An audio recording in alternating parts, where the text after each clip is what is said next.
Mais uma vez estamos aqui, Thiago Orsetti, podcast Muretas, com os nossos convidados, doutor Rogério Jorqueira, seja muito bem-vindo, Renato Dall'Amico e nossa convidada especial aí, Tainá. Vamos lá para mais um episódio do podcast Muretas. A pauta de hoje, vamos entender como as escolas formam talentos, como a indústria impulsiona o progresso e como a saúde e a autoestima impactam trajetórias de sucesso. Gente, muito obrigado pela presença de todos. Vamos aí bater um papo, falar aí como vocês já estavam aquecendo os motores aí, estávamos falando aí como é difícil encontrar gente hoje.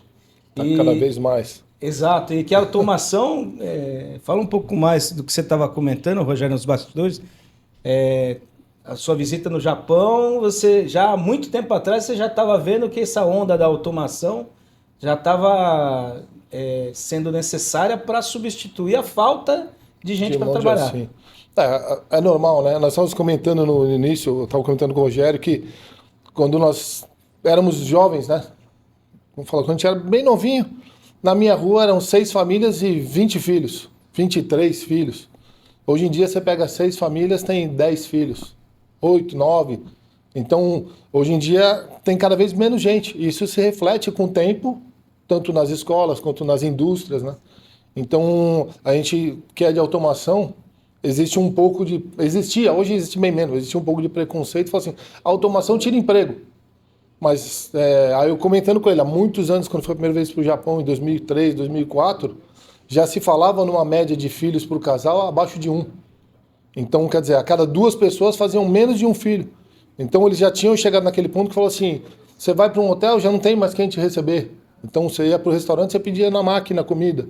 Você ia para o hotel, era uma tela, muitas vezes, né? Você comprava tudo por máquinas, porque não existia mão de obra, né? Então, nós estamos passando hoje, foram poucas gerações para isso acontecer no Brasil, né?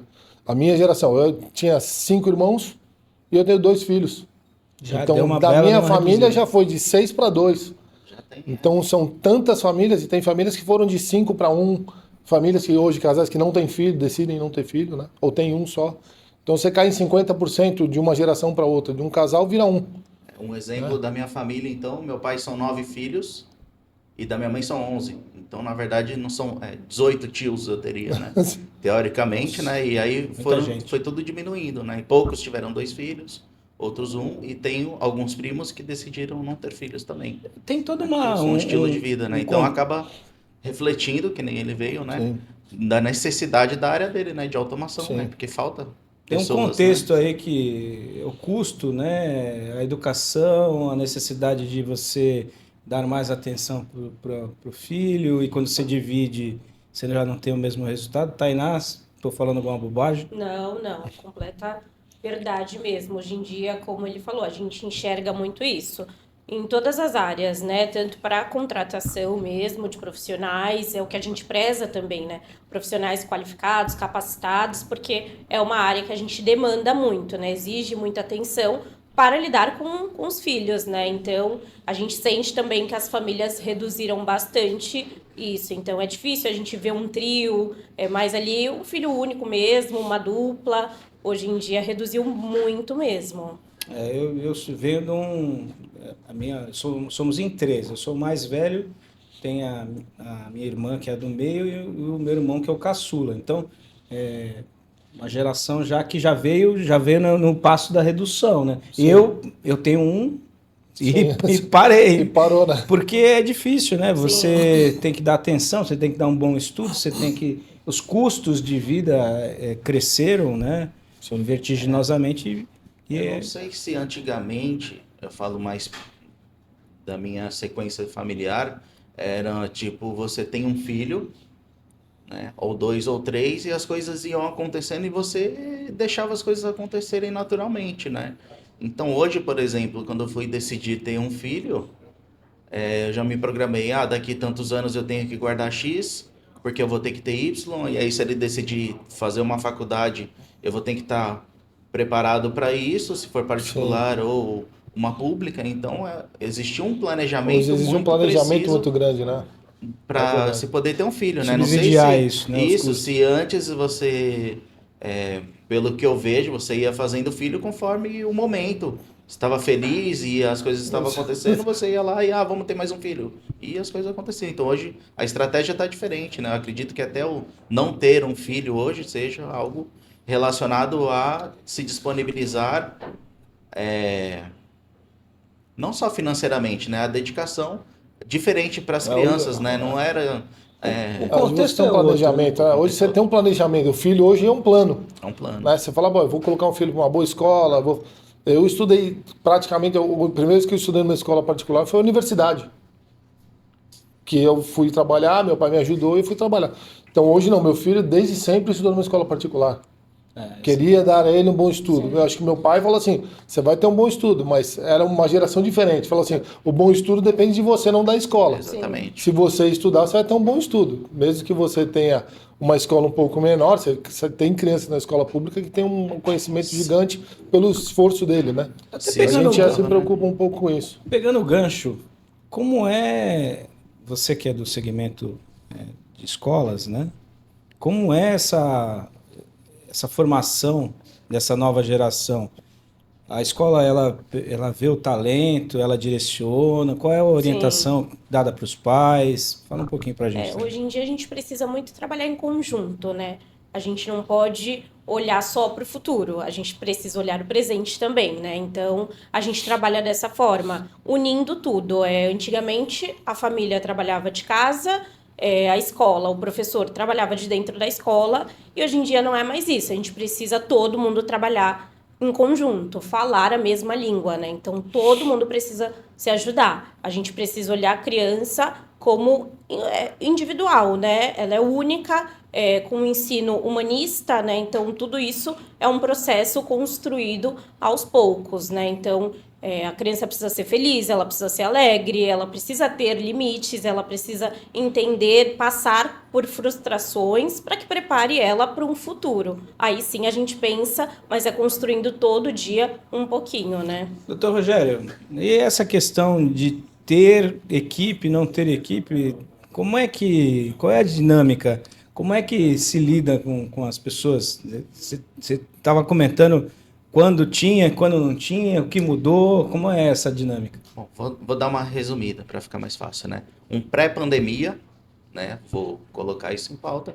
Eu estava numa situação com 2 clínicas, né? Com 3 ou 4 cadeiras que a gente chama de atendimento, ou vários funcionários e dentistas girando ao mesmo tempo. E fora isso, eu também dou aula, né? Tem uma escola em São Paulo que eu dou aula de implantodontia. Então, eu tentava conciliar tudo isso, em ser pai, em ser marido e mais todo esse monte de clínica. Legal, foi uma fase muito boa, atendi um plano de saúde e por giro. E por que hoje eu comentei que eu falei, eu estou numa fase um pouco mais zen da minha vida?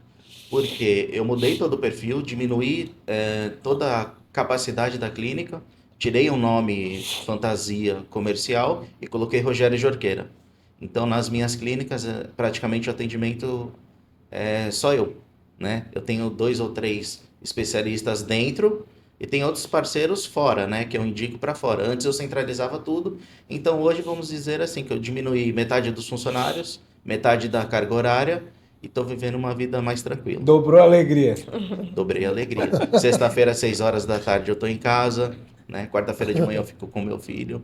Sábado e domingo não trabalho nem pensar. Então, não é que é melhor, é uma fase diferente. É uma escolha, né? Vamos dizer assim. Mas olha, Estou vivendo uma fase diferente e voltaria a trabalhar até sábado, 6 da tarde, com tudo conforme a necessidade. Mas hoje eu estou vivendo essa fase que aconteceu. Eu não escolhi, agora minha vida é essa. Aconteceu, está muito mais tranquilo. Você sabe que outros convidados que já estiveram aqui no podcast, eles comentam que existe tanto o movimento de você dobrar de tamanho como o downsizing, né? Existe um movimento, exato.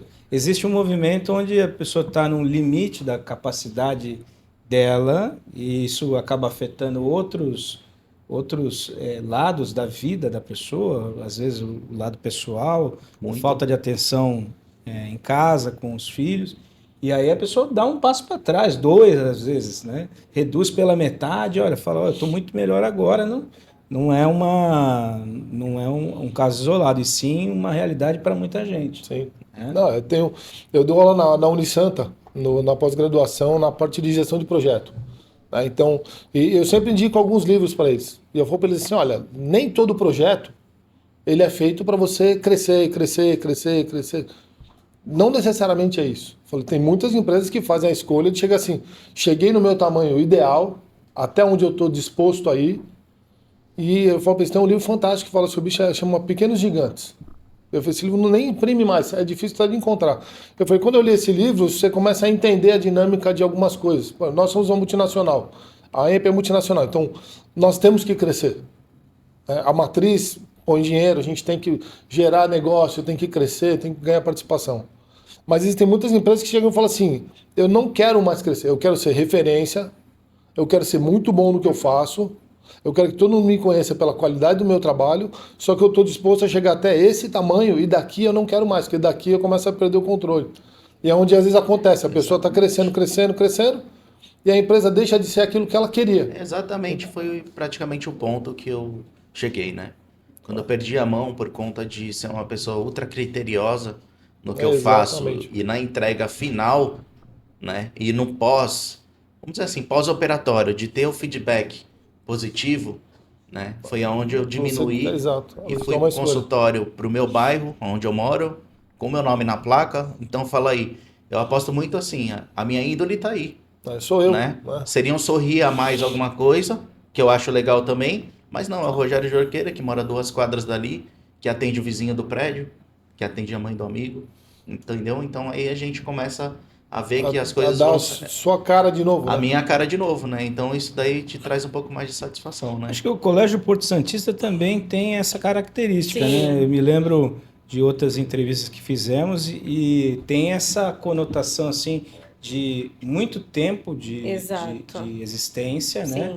E essa questão do nome forte que se estabeleceu pela longevidade. Exato. É isso mesmo. A gente está há mais de 30 anos, né? Então, a gente segue por essa linha como eles falaram. Então, não é números. A gente vê o aluno como ali o protagonista da sua própria história. Então, é um ensino individualizado, um ensino humanista, né? Então, há mais de 30 anos mudando e passando sempre por essa linha de ensino-aprendizagem. Então, cada criança ela é protagonista da sua própria história. Então, apesar assim, de ficarmos em um bairro, uma escola menor, mas a gente tem um nome exatamente por isso, pela qualidade do corpo docente, pela qualidade que as crianças ficam ali dentro, saem falando. Então, isso é o que pega, né? É o que passa. Falando em escola, eu tive um caso muito parecido. Meu filho, por opção da minha esposa, ele foi estudar num colégio grande. E assim, não tinha a atenção que hoje tem na escola menor, reduzida. Sim. E traçando um paralelo com isso, clientes que eu atendo têm uma operação. E a gente sempre fala, olha, você tem 20 vendas, são 20 chances de ter uma assistência técnica, um caso assim. Se você reduz, você consegue dar mais qualidade, mais atenção, né? Você consegue fazer um pós-venda legal. E assim, talvez, se você trocar 10 por 5, você vai estar muito mais tranquilo, trabalhando com muito mais atenção com o teu cliente, e isso vai te dar muito mais retorno do que 10 vendas. Perdidos, né? Exato. É o volume versus qualidade, né? Sim. E aí você entra até numa questão de preço, de posicionamento, onde você consegue ter uma margem melhor, porque você atende menos. Uma qualidade de atendimento diferente. Qualidade de atendimento e tudo mais. Nós trabalhamos, na AMP nós trabalhamos assim, nós temos uma equipe muito enxuta. A empresa no Brasil tem 17 pessoas. E nós temos 50 parceiros regionais, mais ou menos. Porque eu falo para eles assim, não adianta eu querer de Santos, nós estamos em Santos, querer atender um cara em Manaus. Quanto vai custar isso? Eu vou ter que botar uma pessoa lá, eu vou ter que botar uma pessoa disponível. É muito mais fácil você ter um parceiro lá local que entende o mercado, entende a linguagem, entende o cliente, conhece aquele cliente, conhece aquela empresa no detalhe. E eu daqui, quando eu precisar, eu vou lá dar um apoio para ele. Né? Mas para isso eu preciso de muito menos gente do que se eu falasse assim, eu tenho que ter uma pessoa para cada região. Nós somos paulistas, nós giramos num ritmo diferente. É impressionante, às vezes, quando a gente sai de São Paulo, você fala assim, mas o ritmo é diferente. Não, nós somos muito acelerados muitas vezes. Então, às vezes, você vai para mercados que a natureza de maturação de um negócio, de uma pessoa, de uma indústria, ela gira em outra frequência. É verdade. Então a gente tenta mudar muita coisa. Fala assim, não, aí não dá certo. Fala assim, não, vamos ter uma pessoa local que entende. O cara falou para você assim, ó, esse processo demora 3 meses. Ah, mas em São Paulo demoraria 1 mês. Esse é um problema de São Paulo. Em outros lugares pode demorar 1 mês, pode demorar 15 dias, de repente, em outro lugar. Se você fizer a coisa do jeito certo, com a pessoa certa. E você não tem que mudar, né? Então acho que entra nisso. Fala assim, tem que ter menos gente, com mais pessoas entendendo cada ponto. Aí vem do ensino, vem de tudo, né? Tem pais que às vezes até brincam, nossa, mas vocês sabem o nome de todos. E a gente sabe o nome de cada criança, a gente sabe o nome de cada pai, de cada mãe, Isso é de incrível. cada avó. O Às vezes até porteiro a da marca do escola do placo meu do filho, carro. eu às vezes estou lá esperando o Davi sair, ele conhece o porteiro. Ele conhece o carro. nome de cada criança que entra e sai. Do meu conhece o carro. Quando você Exato. estaciona, ele já chama vai a no criança. microfone pelo carro que tá Exato. encostando. O segurança já avisa pro cara e É isso todo mundo mesmo. já conhece todo mundo. Muito É legal. verdade. É muito legal isso, né? Quando você fala criança, qual é o nível da escola? Vai até ensino médio? A gente tem 2 unidades, né? Na minha unidade 1, a gente atende desde o berçário até o 5º ano do ensino fundamental 1. E aí na outra unidade, desde o berçário até o 9º ano do fundamental Meu 2. filho tá fazendo essa troca. Tá no 5º ano. Tá fazendo pro O seu. meu já Vai passou, passar já pro tá no sexto. sexto. Agora ele já tá que vai estudar de manhã e um monte de matéria. O meu já entrou pra de manhã. Tá nessa E aí, atenção aí. Muda o Legal. formato, né? Um barato, né? Mas você estava falando da diferença de cada região.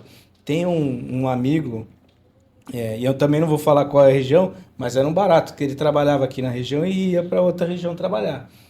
E na outra região, nós paulistas, né? Cara, liga 6h20, você vai atender ele. Sim. Eu mesmo, no meu segmento, eu já atendi cliente 10 horas da noite, Pô, né?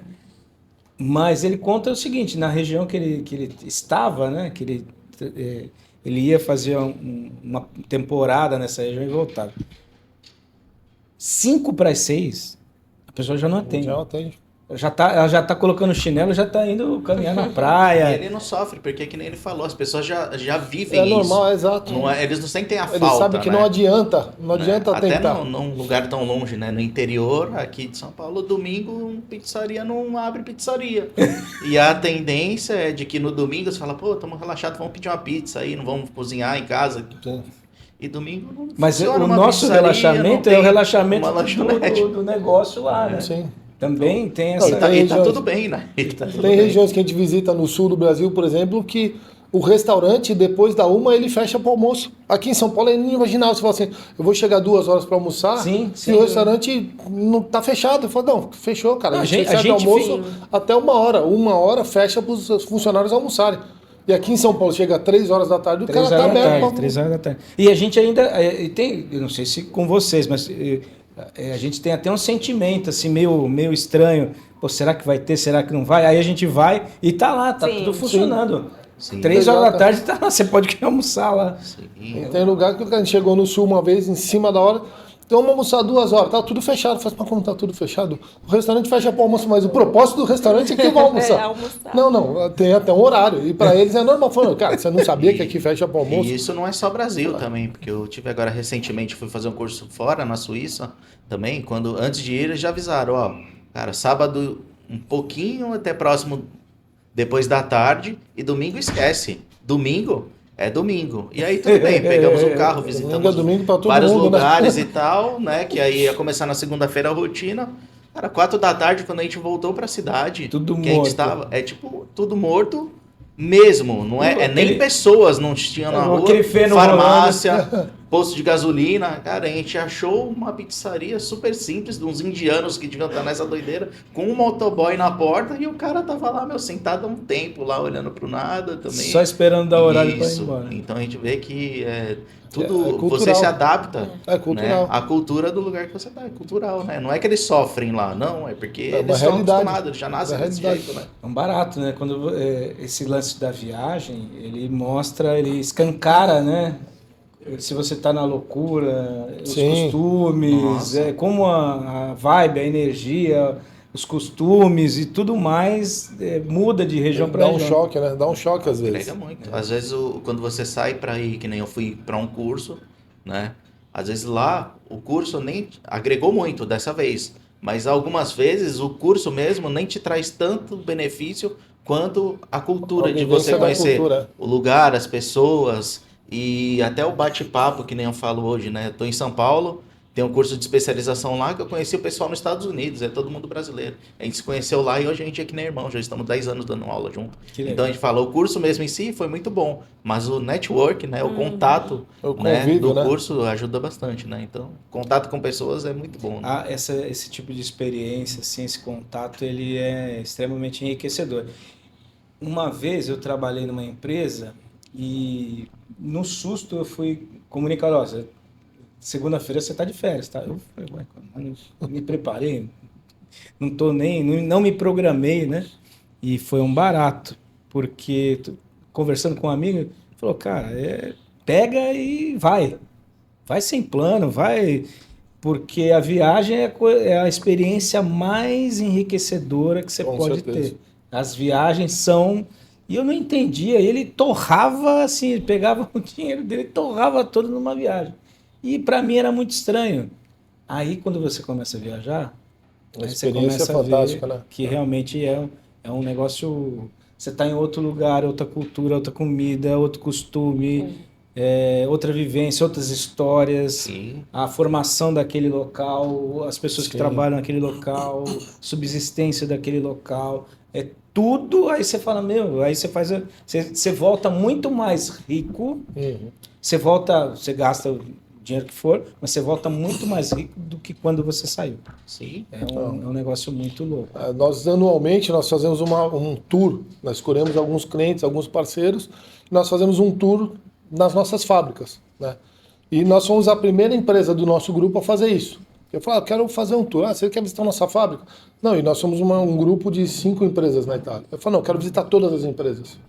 Mas por quê? Você só mexe com automação, a outra faz talher. Não, mas eu quero que eles entendam, né? Eu quero entender, eles vão entender o que é o grupo, como pensa o grupo. Então a gente faz uma visita que a gente visita todas as fábricas, a fundição, a fábrica de máquinas, a fábrica de talher, a fábrica de iluminação, visitamos alguns clientes, alguns fabricantes de máquina deles. E aí eu falo, pessoal, presta atenção em como as pessoas pensam. Eu acho que é legal você ter a vivência de como outra cultura pensa. Eu falo que às vezes a gente está aqui, a minha empresa para dar certo tem que ser isso. Aí você vai num outro lugar que o cara pensa completamente diferente. Sim. E aí você talvez não pegue tudo, mas você vai pegar uma parte daquele pensamento e falar assim, pensa como é que ele trabalha. Às vezes você trabalha só com caneca. E aí você entra numa loja que o cara vende caneca, mas ele vende trator. Você fala, por que o cara vende trator? Na região dele, ele entendeu que aquele negócio, ele podia vender muito mais coisa, porque ele era uma loja que todo mundo ia procurar ele, tudo que procurasse ele ia ter. Talvez não sirva para você, talvez alguma coisa se aplique. Mas é legal você entender como outras pessoas, outras culturas, outros países pensam. Fala, ó, você vai tirar de cada visita, você tira um pouquinho. Sem dúvida. Sim. Para Então é muito encerrar, legal. Tainá, nosso tempo já se esgotou. Me fala um pouquinho do que o Renato estava comentando agora. Como é que é a cultura do Colégio Porto Santista? Que você está há quanto tempo com eles? Quase 5 anos. Quase 5 anos. Desses 5 anos, o que você percebeu de cultura organizacional? Qual é a relação disso com a longevidade Sim. da escola? A gente entende, né, eu como parte da gestão, que gestão não é só processos, né, e sim gestão de pessoas, até como ele estava falando agora. Então, a gente precisa entender, eu preciso entender os alunos, os professores, as famílias, né, e unir tudo isso para que seja um trabalho, né, prazeroso para ambas as partes, para as crianças que estão indo para brincar, para aprender, para aproveitar, para os professores, para todos os colaboradores que estão ali trabalhando, né, dando o seu melhor. Então, o colégio ele prioriza isso, né? Um dos nossos pilares. É o ensino humanista, é um atendimento acolhedor, né? Hoje em dia o colégio ele não ensina só. Ele ensina, ele educa, ele escuta, ele acolhe, precisa de tudo isso.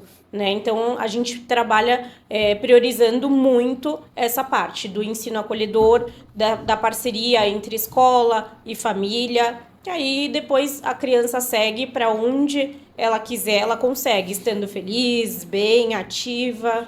Se o pessoal quiser o contato do Colégio Porto Santista, como é que a gente...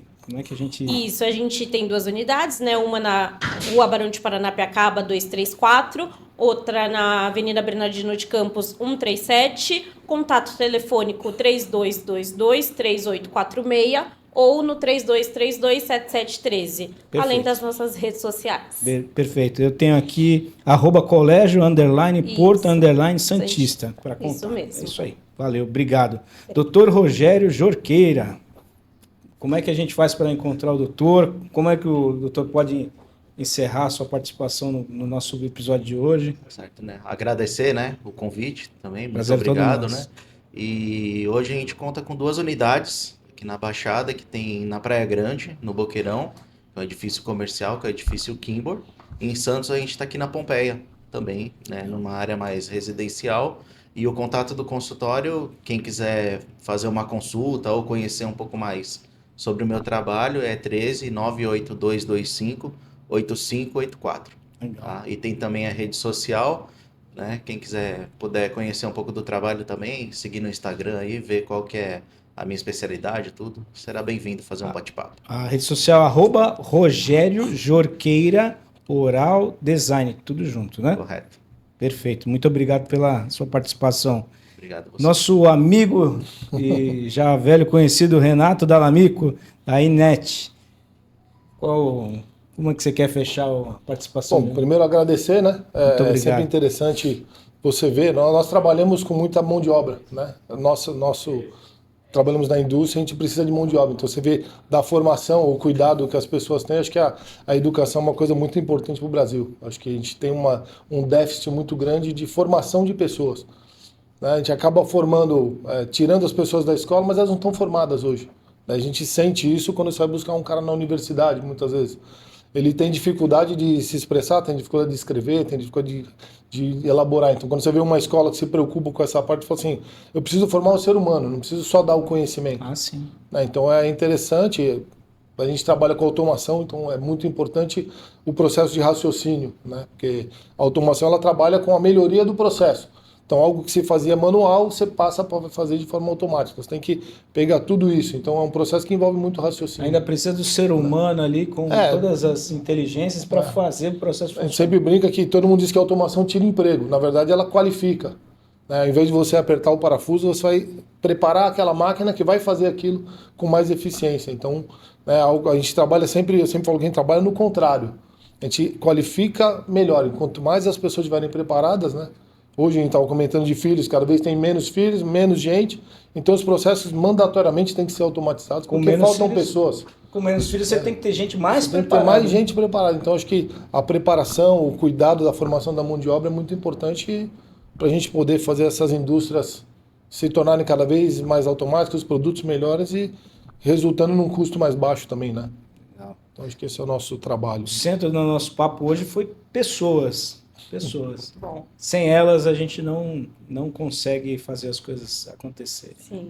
Interessante. É isso aí. E você que está nos assistindo, não esquece, por favor, né? Siga nossas redes sociais, compartilhe o nosso conteúdo, deixe o seu comentário, isso ajuda muito ao direcionamento do nosso podcast. É um prazer tê-lo conosco e até o próximo episódio.